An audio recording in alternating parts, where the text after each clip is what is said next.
For helvede. Fuck, det bliver godt. For. Spændende. Velkommen til. Du har drukket i går. Nej, fokus. Så det er anden dags tømmermand. Ja, det er ikke så sjovt. Nej, det var da bare... Nej. Hun lukkede ned. Jo. Ja, det er rigtigt.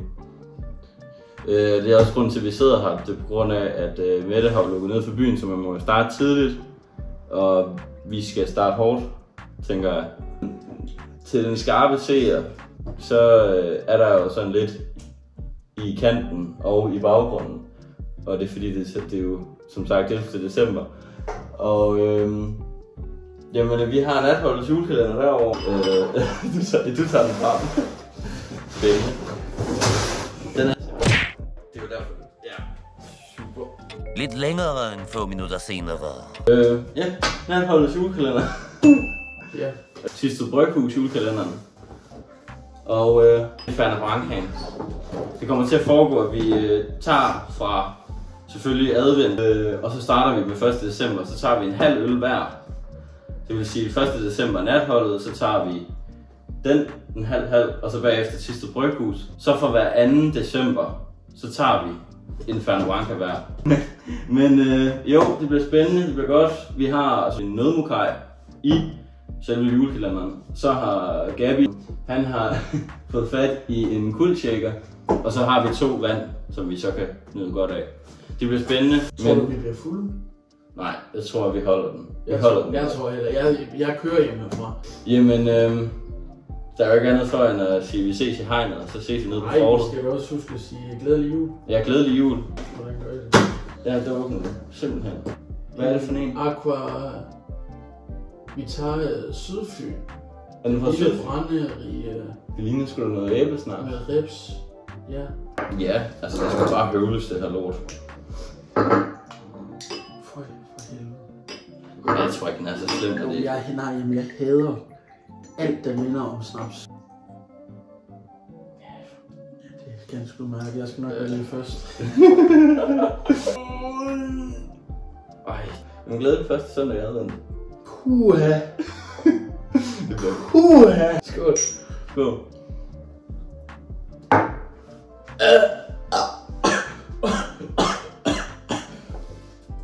Spændende eftersmag. Nå, skal vi åbne den først? Ja, først. Ja, bare kom med. Har vi nok noget? En Ørbæk julebok. Rundt og fylde i lærer. 6%.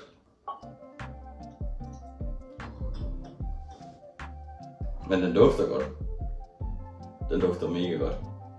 Dufter sådan cirka af pis. Så skal vi lige smage. Jamen ja. Ja.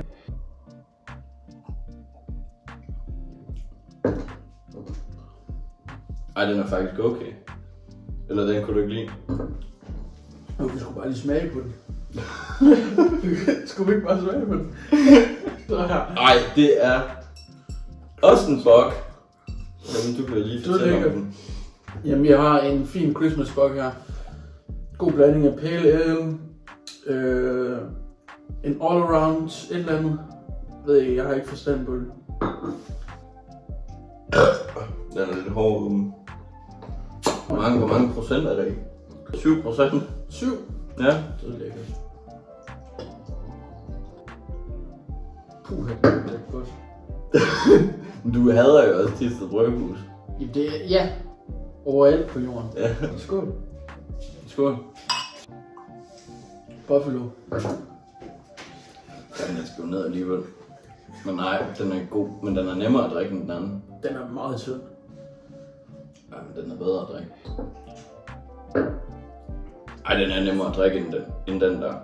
Jeg vil faktisk sige 1-0. Nej, det vil jeg ikke. Det vil jeg. Nu bliver det en lang dag, det her. Skulle du ikke bunde? Ej, den smager virkelig godt. Nej, men den er nemmere at bunde. Men jeg vil stadigvæk sige, at jeg synes, den er bedre end Ørbæk. Nå, 2. december. Ja. Kan vi se, hvad vi bliver bygget med her også. Hvad er det for en? Fra natholdet har vi en Red and Green Jule IPA. 6,3%. Står der, hvor det ligger henne? Nej, men jeg tror også, det er på Fyn. Sidste bryghus har vi en økologisk julebryg. Den hedder Juleren. Og der er hele 7,9% i. Så ved man bare, det er klamt. Ej, det duer ikke, det her. Men gå derud og hente op der, vel? Jeg ved, hvor den er. Den dufter godt. Dufter den godt? Dufter af jordbær. Også lidt græn. Jeg har faktisk ikke på fornemmelsen, at det ikke engang kommer til at tage mere end 3 timer. Har vi godt fart på, eller hvad? Jeg synes, vi har fart på. Jeg skal ikke kaste op. Jeg kaster aldrig op. Det er fandme løgn. Hold kæft, hvor er den god. Ej, den er fandme god. Den er mega god. Er vi ikke enige? Den er mega god. Ej, Den smager af hindbær. Ej, den er fucking god. Det er jeg fucking ligeglad med. Den er mega god. Smager den ikke af hindbær? Fucking længe siden jeg har fået hindbær, så det kan jeg sgu ikke sige. Jeg ved ikke, hvad hindbær smager af.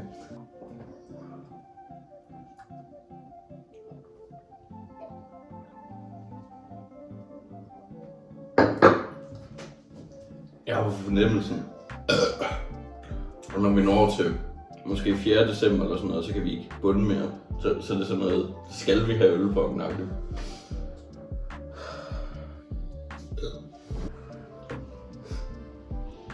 Ej, det er ikke så galt. Hold da kæft. Jeg vil også gerne sige, at inden vi lavede den video her, der er vi selvfølgelig sørget for ikke at blive testet. Jamen, jeg synes ikke, det lugter så slemt. Der har der været værd, der lugter grimmere. Det har været værd, det. Det har været værd, det lugter grimmere. Ej, hvor er det åbnet sagt. Er det kun anden december? Ja! Og vi er ikke engang færdige med anden december. Nu har jeg glemt, hvad du sagde. Det har været værd at lugte. Det... Lugtet værd, der har været ringere. Nej, der har været værd, der lugtede grimmere. Der har været værd, der lugtede ringere. Skål. Skål. Ej, det kan vi ikke gøre nu. Det virker bare som om vi er helt blæst allerede. Jamen, hold kæft, den er dårlig. Jeg synes bare, jeg vil høre din bedømmelse først. Altså, der har jo været værd, der smagt ringere. Der har været værd, der smagt ringere. I gymnasiet, når man fik en fadøl, så smagte den af bræk. Det gjorde den altid for mig. Det smagte altid af bræk. Så vil jeg hellere ved verdensskolen og fået en Tuborg. Fuck, det bliver slemt, det her, Victor. Ja, hvad dag er I kommet til? 2. december. Jeg tror, I tager hele en, og så... Nej, for det er jo aldrig 1. december 2 gange på et år. Ej, den var virkelig dårlig, den her. Ej, jeg synes den der var værre. Jeg glæder mig. Det var dås. Er det... Nej, er der dås? Ja. Ej, det... Nej. Knæk nu bare den kalender, det er sgu da ligegyldigt. Den skal jo ikke se pæn ud bagefter. Ja. Så, brug det hold. Så tak for den, Tube. Den får du med hjem. Tak for det. Det havde jeg da også håbet. Ja, der er meget øl i den her. Det var også en halv liter. Det er dejligt. Det kan noget. Hvorfor sidder jeg og siger det, som om det er et problem, det er øl? Ja, du sidder... Nej, jeg vil ikke. Meget sommer af det jule...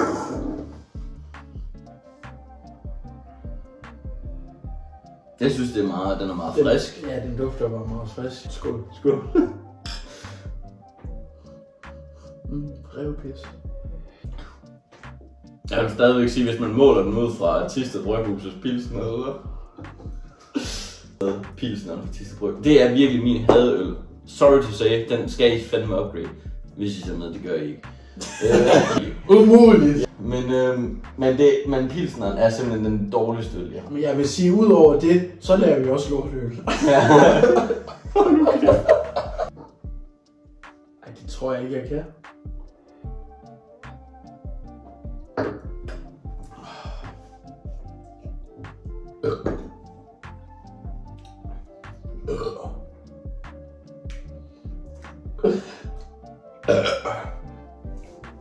Nej. Jeg kan huske den her fra da der var præsidentvalg, da Trump vandt. Men vi er nede, vi er kun på 5,8% nu. Ja, det er jo faktisk, det er den laveste. Ja. Ja. Jeg troede faktisk, den var mørkere, den her. Ej, den lugter af tis. Der vil jeg godt give dig. Det er ikke en der. Men jeg kan jo godt huske den også. Det er jo rent tiks. Tiks? Ja.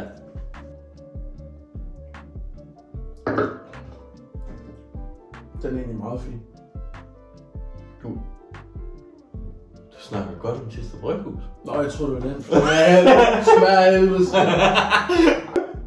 Ej, den er faktisk ikke engang slem. Nej, okay.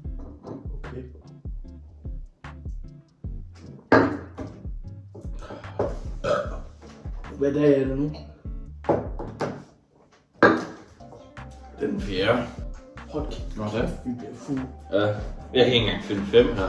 Du er så Du skal fandme ikke snakke. Holy hemp. Hamp. Din gode ven. Ja, 5. Ja, jeg har været i Amsterdam. Jeg har sagt, hvis man er i Amsterdam, så skal man også ind på en café. Ja, godt. Hvad? Er den dårlig? Men nej, igen. Jeg synes, en flot farve. Jamen, jeg synes bare, dåseøl. Flot. Det er da forkert. Der er 6,3 i. Smag på den. Vi mangler stadig 4. december for Thisted Bryghus også. Skål. Skål.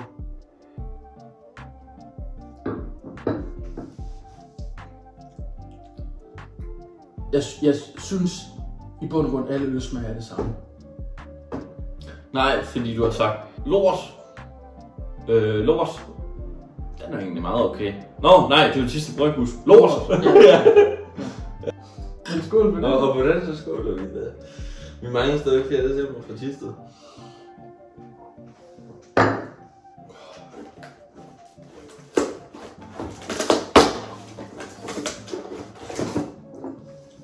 Ej, den smager altså godt.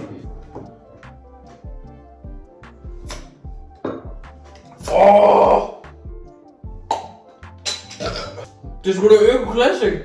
Føj for satan! Yes! Dan, dan, dan, dan, dan, dan. 4,6. Ja, det er den mildeste jo. Det er nok det mildeste, vi kommer på overhovedet.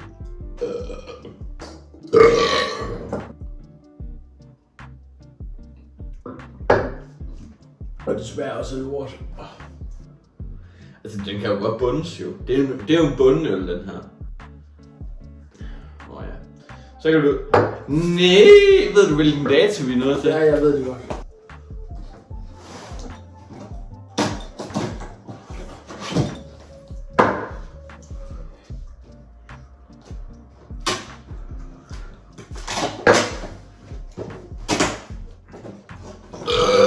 Det smager godt af mig.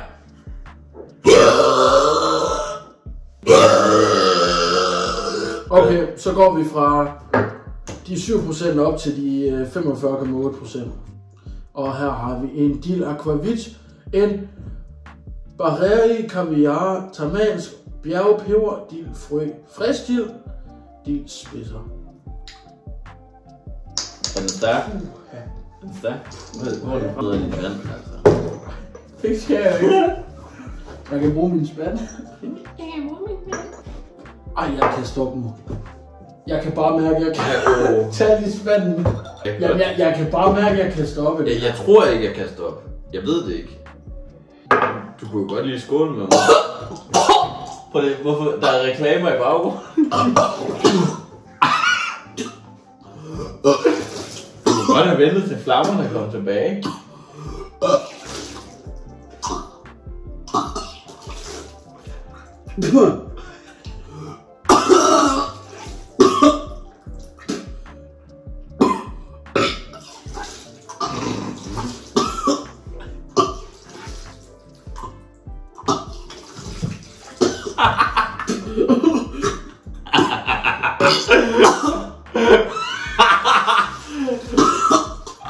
Det var rent vand, jo. Hvor er det ulækkert. Men jeg tager det sådan lidt. Hallo, skål. Skål.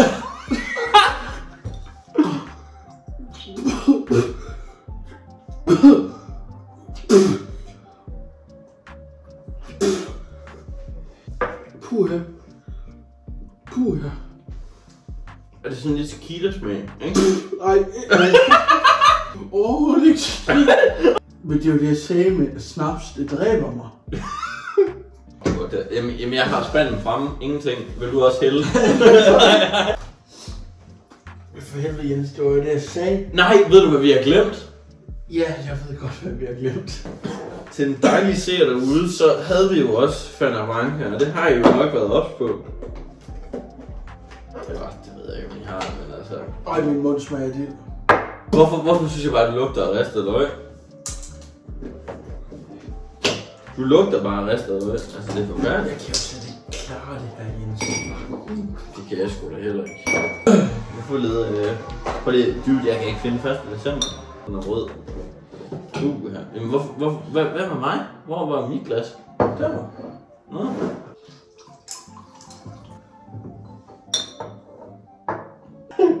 Men skål, Fanta Branca. Nej. Ja.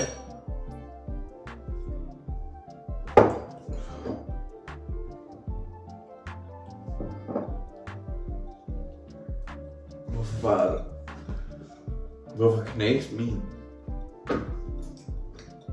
Her, det var bare Fanta Branca. Jeg græder helt. Her har vi en Gamma Big Doink på 8%. Det kan vi jo ikke.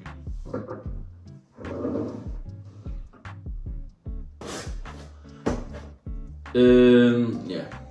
En øl havre bagefter fra Diste Bryghus på hele 6,2%.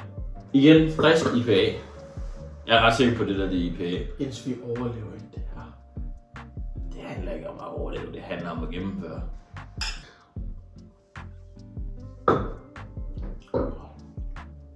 Ej, den er nemmere at drikke. Den er nemmere. Nej, den er godt nok ikke særlig god. Jeg begynder lige om 20 sekunder, så er jeg færdig før dig.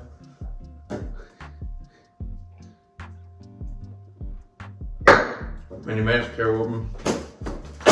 Den havde du jo her. Nej, det var 5. december. Puha. Ja. Ej, hvor er du fuld. Ja. Men jeg er ikke kastet op. Nej, det er selvfølgelig rigtigt.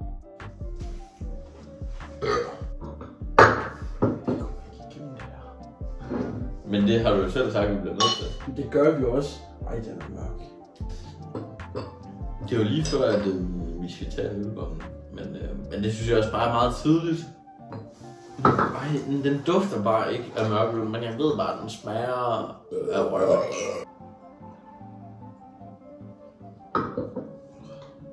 Hold kæft, hvor er den dårlig. Jeg vil faktisk sige, vi er lidt over i Guinness. Nej, jeg kan jo ikke Guinness. Du kan godt lide den der. Nej, fordi det er stadig den der bryggen, som smager så lort. Du er sådan på vej til at ruste. Gør du bare ned. Hvor glad vi. Ej, Jens.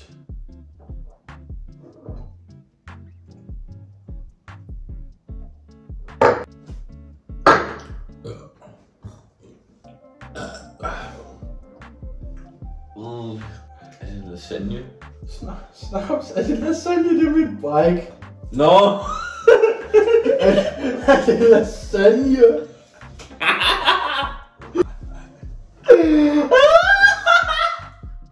Det er en faxe julebrød. 6. Hvad sagde du? Hold kæft, hvor er du fuld. Ej, der ødelagde min skærm. Jeg har sagt til dig, at du skulle hente den øloplukker.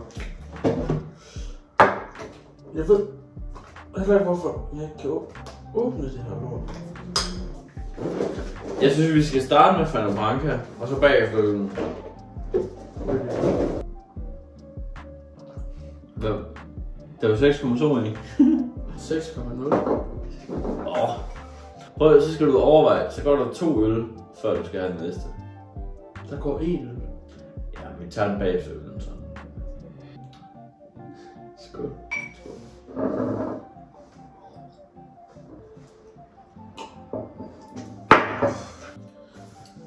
Og jeg synes ikke, men det ved jeg jo, om det er lakridsen. Jeg synes altid, Pater Mange har sådan en eftersmag af sådan noget lakridsagtigt. Men Pater Mange, det smager helvedes til.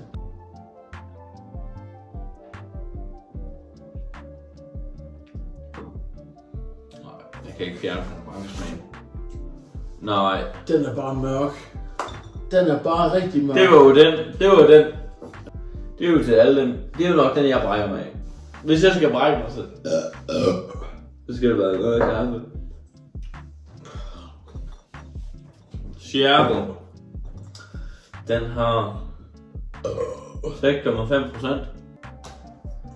Gå du ud af en fucking opluk. Vil du lukke røven?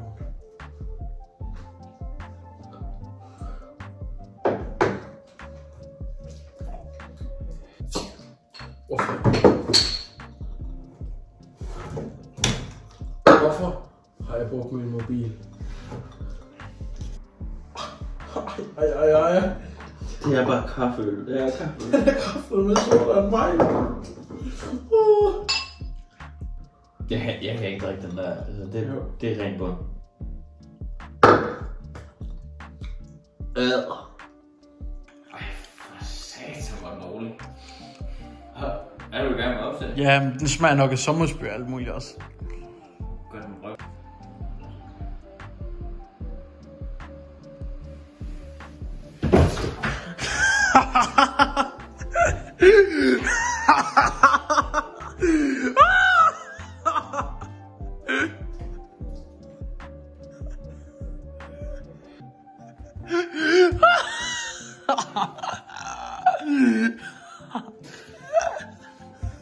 Hvor kaffe var lovligt. Ej, hvor er det sjovt. Ej, hvor er det dumt. 2 timer senere. Nå, jamen skal vi smage den eller lakridstof der? Hvor mange procenter var det i? Kan du læse? Jeg kan ikke. Du er helt fucked. Jeg kan ikke engang læse. Jeg kan ikke læse. Du skal læse, hvor mange procenter der er i. Ingredienser, vand... Nej, du skal læse procenter. Nå.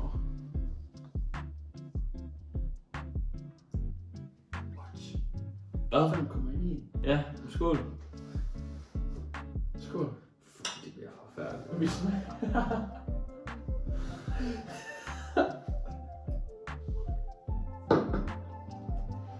Det smager ikke af lakrids. Ej, nu bliver jeg fuld. Men jeg synes bare ikke, den smager af lakrids. Altså, jeg synes ikke, jeg kan ikke smage. Jeg synes virkelig, det er en god øl, det her. Fordi du har kastet op en gang, det har jeg ikke. Satans.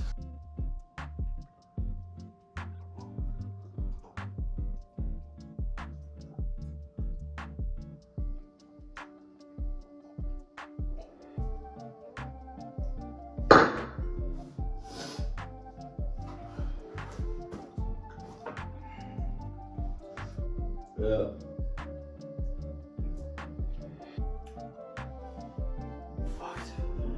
Jens, kom ud i gang for helvede og find den, så jeg kan få noget rigtigt.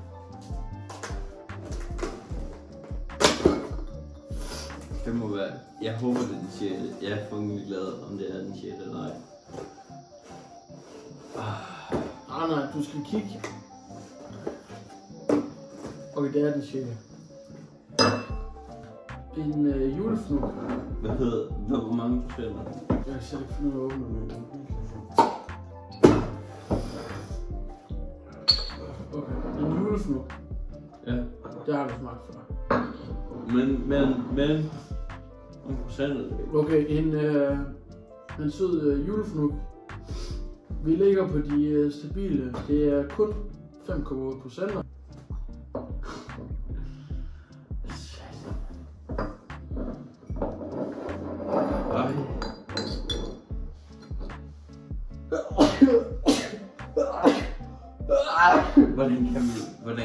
Hvordan kan jeg være så sur? Jeg ved det. Først, og så...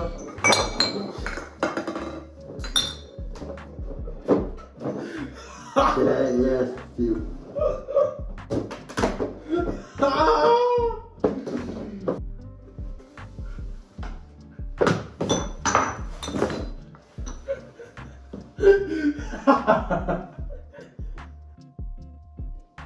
Jens. Vi skal kun til den 8. december.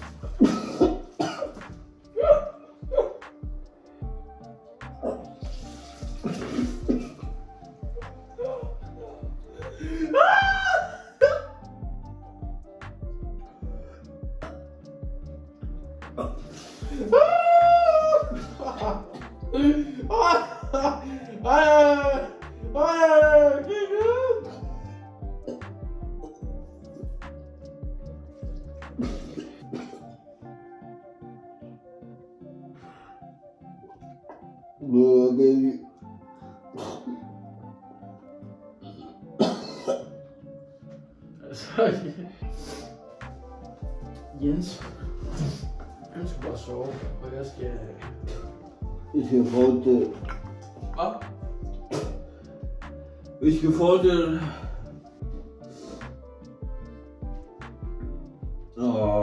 Fuck.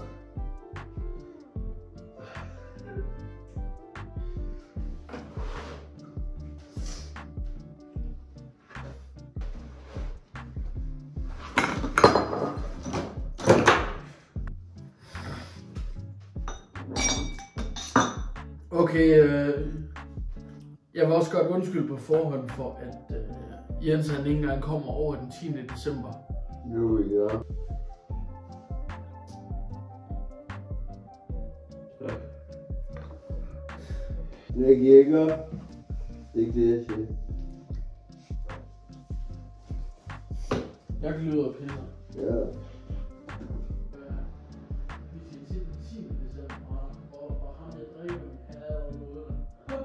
Senere samme aften. Ja. Nå, det er jo lidt tid siden. Det er blevet mørkere. Jeg vil gerne sige, at Jens han har lige ligget og sovet i 4 timer. Og det var en rigtig dejlig lur. Nå, hvad hed øllen? Den hed... Hvor mange procent er den? Den hed Øko Humle. Den er på 5,8%. Fra Thisted Bryghus. Skål. Skål.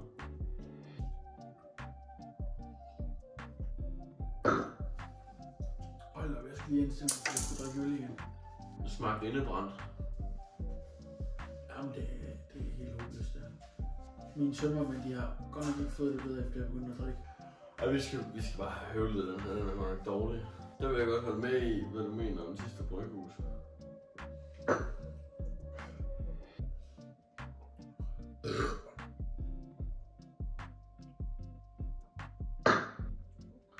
Nej, jeg kunne godt smage... Ej, puha. Kringerup. Dobbeltbok. 8,3.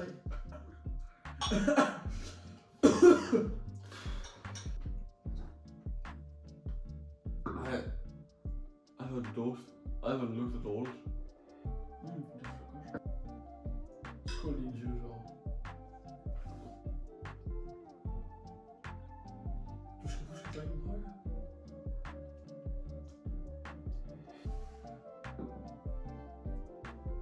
Ej, hvor er den dårlig. Ej, hvor er den dårlig.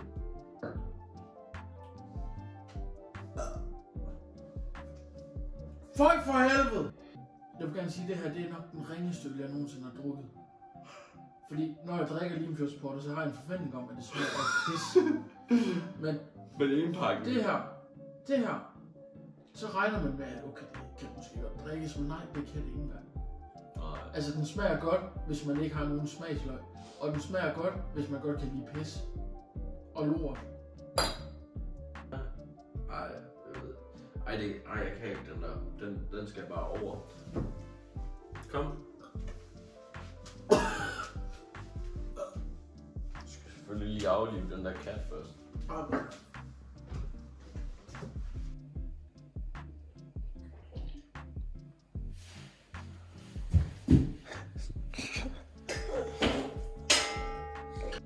Det er en venlig øl. Jeg vil også gerne sige, at det er virkelig ikke en god øl. Jeg fik taget øllen i ølbommen. Dåse. Er det dåse igen? Hammer Bryghus. What the fuck? Prøv lige, det er måske en video.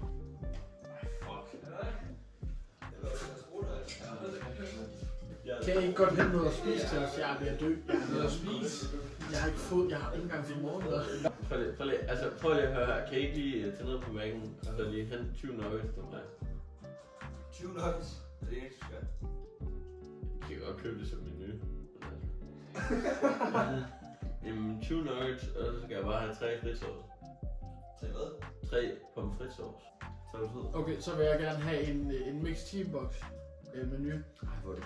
Og så vil jeg gerne have en menu af et eller andet burger. Så skal jeg have en Big Tasty Bacon. Feast. Ja, det bestemmer du. 2 chicken salsa og så 2 af de der med det der gode dressing i. Altså, Udover de burger der? Ja. Du skal have 4 burger og en mixed team burger og så en menu af et eller andet? Ja. Står den er lavet på bygmælk, og jamen, der er noget chokolade i. jeg kan faktisk ikke. Ej, den smager. Hvor mange procent er der i? Og svumle i, der er, hvad fanden? Det her, det svarer til 2 genstande. Jamen. 7%. Jamen, den smager. Den smager af Har du allerede været på Mac'en? Ej, hvor dejligt. Jeg rammer Wallcruise. Ja. Jamen på Sjællænder. Ej, den er ikke Nej, super. det er heller ikke noget. Men prøv at se den her. Så forestil dig, den smager den her, bare at den er halvt så lidt i smag. Bare så det ser godt ud. Nej, det er det ikke. Jeg fik Der er en eller anden... Tog du bare det? Det var sgu da alle, jeg lige fik med, han bundet. Dejligt. Jeg kan slet ikke finde ud af det her lige nu. Hvad skal I have?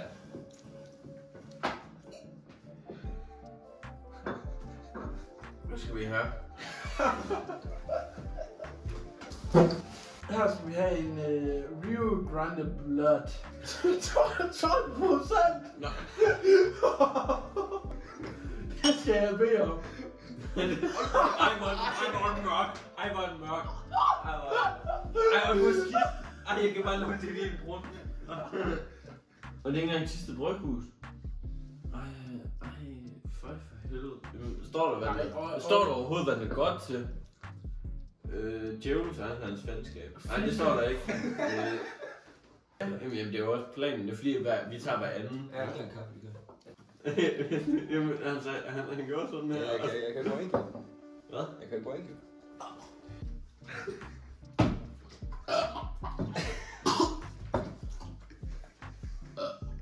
Jeg troede, vi skålede. Ikke skål i bræk. Skål, vi. Skål.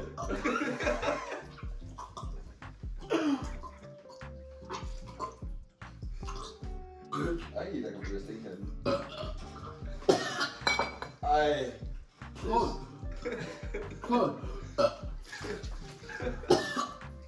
Men jeg synes jo ikke, at han er bange for, at det er så slemt. Jamen, jeg synes jo ikke, det er så slemt der.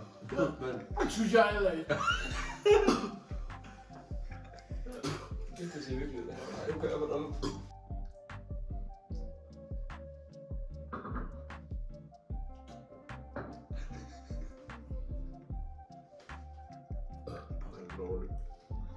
Ej, hvor er den dårlig. Den smager dejligt. Nej, det gør den fandme ikke. Jeg lægger den her, fordi jeg er ret sikker på, at jeg skal kaste op efter den her. Kig endelig. Til højre. Ja. Ja. Du kiggede til venstre, men det var... Jamen, Rema ligger sgu lige deroppe. Ja, men der er jo ikke gratis parkering i weekenden. Puha, den smager ikke godt. Nej.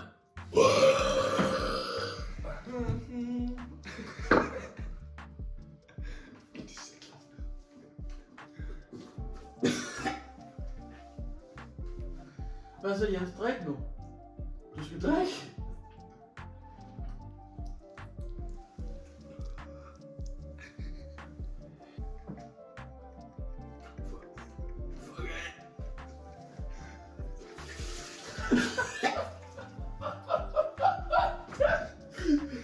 Jeg er ikke færdig med den endnu.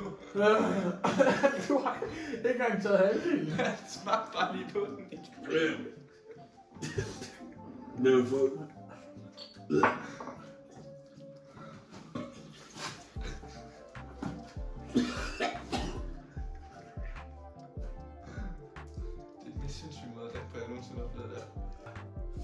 Ej, hvor er den dårlig. Ej, det er jo ikke øl. Nej. Hvad skal jeg snakke med? Skal vi snakke? Det kan jeg jo godt. Det kan jeg jo godt. Det er nu, eller så brækker jeg mig. Det gør jeg alligevel. Jamen, hvad med det der øl der fra sidste bryghus? Jeg har her allerede hældt den op til mig. Kan du ikke lægge den ned? Ja, fordi vi skal snappe, så brækker jeg mig igen. Om jeg har lyst til at smage det? Nej. Ej, skal vi ikke gøre det til udfordringen? Skal vi ikke gøre det? Er det bare en Fanny Branca, der er ikke noget specielt over dem? Eller? Nej, det var en almindelig Fanny Branca. Nej, der står på bagsiden, at der er 23 Fanny Branca og 24, det ved jeg ikke, hvad det er.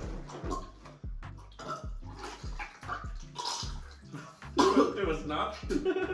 Ej, jeg kan bare lugte det rugbrød der. Og jeg har ikke engang fået rugbrød. Prøv at tage den der.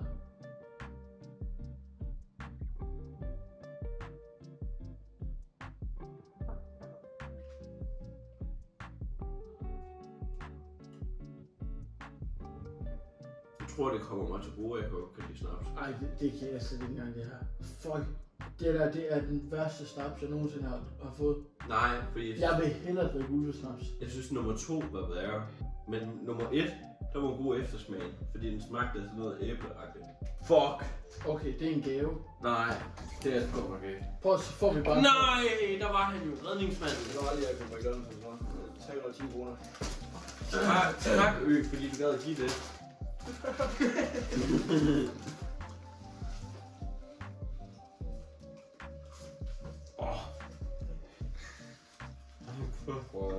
Det var lidt akavet, fordi da jeg kom derop, der skulle betale de der 310, jeg kunne mærke, at nu stadig lidt irriteret på mig efter den gang, hvor jeg skyndte lidt på internet.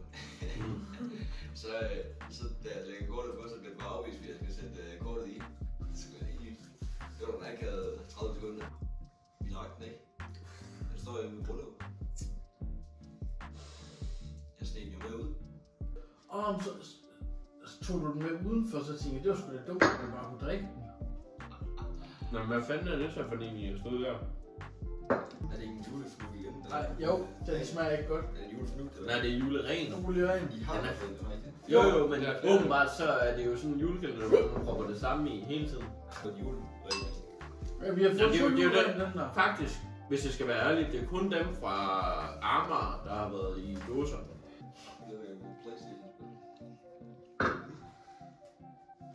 Jens, han er den bedste, jeg kender til at bunde. Nej. Nej. Er der nogen på fritter til den? Fis. Nej, jeg skal finde noget ved det. Hvorfor? Prøv, fordi han gider Stop. Han gider ikke smage bræk. Smag. Så smag.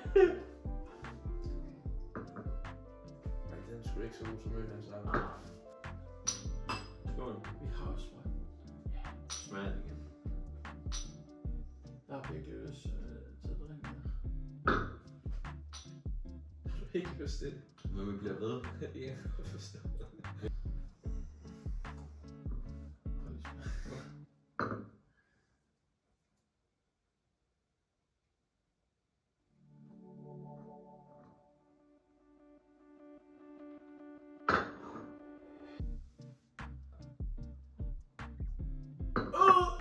Kom nu. Tobias, det kan simpelthen ikke tage så lang tid at vunde den her. Super. Emil, præsenter den næste øl. Jamen, det er en Gold Festival Lager fra Bad Seed Brewing. Hvad hedder det? Bad Seed Brewing. Hvor mange procenter lyder den på? 5,6. 5,6. Nå, okay. Så det er ikke helt galt. Er det fra Sjælland, Fyn, Jylland? Stor Vorte. Jeg ved ikke, hvor fanden Stor Vorte det er. Er det i Jylland? Er Vorte ikke i Jylland? Jeg troede, nå. Ej. Nej, han skal ikke have med. Han skal ikke, han skal ikke have min. Den dufter igen af IPA. Hvad er det? Det er IPA, det må det jo være. Det dufter sådan noget IPA. Jeg tror ikke det. Prøv at dufte fuld. Jamen det dufter af sådan noget IPA. Ja. Skal vi smage på den, drengene? Nej. Skål. Eller små. Skål. Jeg gider virkelig ikke mere. Den er faktisk ikke slem. Meget mild. Ja, det synes jeg. Jens, kan du ikke gå under igen? Jamen Jens, jeg vil gerne sige, inden din lur, der var jeg så game på det her. Prøv lige, Emil. Skål. Skål. Skål med det. Der er mit hoved. Jeg har bare skrevet sådan, om vi er herude, og så skal jeg... Eller om jeg er herude og sådan noget, og vi er i fucken og sådan noget. Ja. Det skal fandme ikke putte over der. Drik, ellers så falder jeg i søvn, man. Altså, det er forfærdeligt. Hvor er det galt, det her. Altså. Drik. Bund for helvede. Ej, hvor er den dårlig. Ja. Jeg synes, Det smager ikke noget. Drik det fucking lort, fordi så tager han ikke hjem. Så står han med sofaen med dig i ske, eller... Prøv at se. Det er sgu da nemt for dig. Så hælder du op. En klassisk Porsche Guld fra sidste bryg. Kender vi alle. Hvor mange procent er det ikke? Og 5,8. hvad står den godt til? Den er god til absolut ingenting. Vi skal smage på den. Skål.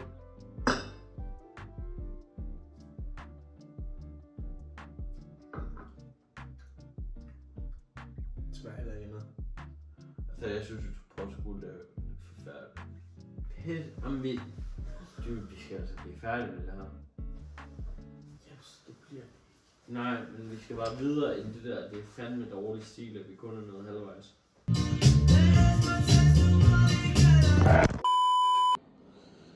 Så vælger man at ligge og sove i opgangen til sin lejlighed. Altså, hvad er det her? Så bliver man jo aldrig færdig med julekalenderen. Når man bare vælger at lægge sig til at gå kold. Jens! Ja, Jens. Jens! Hallo, Musse! Musse! Musse! Musse!